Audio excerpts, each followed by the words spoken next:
Bonjour, je m'appelle Brendan Guy, j'étais en PACES à PO par le passé et actuellement je suis en deuxième année d'études d'infirmier à la Pitié-Salpêtrière. J'ai arrêté PACES au bout d'un semestre après les résultats de la première partie des concours. Je me suis rendu compte que ça ne me convenait pas vraiment et que je préférais quelque chose qui soit plus en contact avec le patient, plus de pratique tout de suite. J'ai fait quelques salons de l'étudiant pour essayer de trouver un peu ma voie après médecine, même si j'avais déjà un infirmier en tête. Et dans ces salons, j'ai rencontré des infirmiers qui m'ont encore plus conforté dans mon choix et qui m'ont vraiment donné envie de rentrer en IFSI. Je suis rentré en infirmier via le concours de septembre, le concours d'entrée de septembre, qui permet de faire une rentrée en février. Il faut savoir qu'il y a 2 concours d'entrée, ça dépend de l'IFSI qu'on choisit. L'IFSI, c'est l'Institut de formation en soins infirmiers. Donc les modalités pour le concours d'entrée, c'est vraiment très simple. Il suffit juste d'aller retirer un dossier sur Paris au centre de recrutement de la PHP, si on veut entrer à la PHP, car il existe plusieurs types d'IFSI et des IFSI publics, donc la PHP. Il suffit de passer le concours général. Et le concours se passe en 2 temps. Il y a une première épreuve écrite qui dure une journée à peu près entière, dans une salle à 3 billes à gratter des papiers.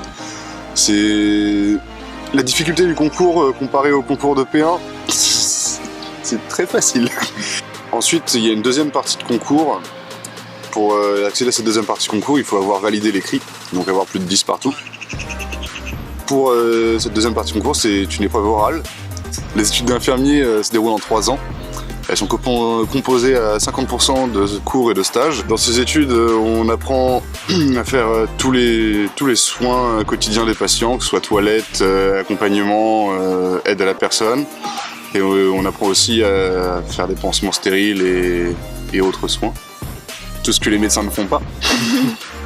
Au bout de ces 3 ans d'études d'infirmier, on décroche un diplôme d'État qui nous permet de travailler en tant qu'infirmier en hôpital.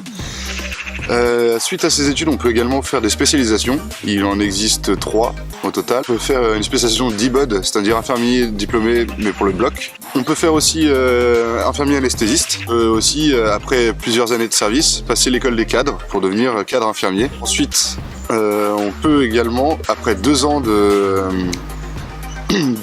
en hôpital, passer infirmier libéral et donc travailler à son compte ou dans un cabinet d'infirmier, mais dans ce cas privé. Ça n'appartient plus à la PHP et c'est ce que j'aimerais atteindre au bout de mes études. Faire d'abord de l'hôpital pour acquérir le plus d'expérience possible et pouvoir croiser le plus de cas possible. Comme ça, après, quand je serai en libéral, je pourrai traiter le plus de patients possible.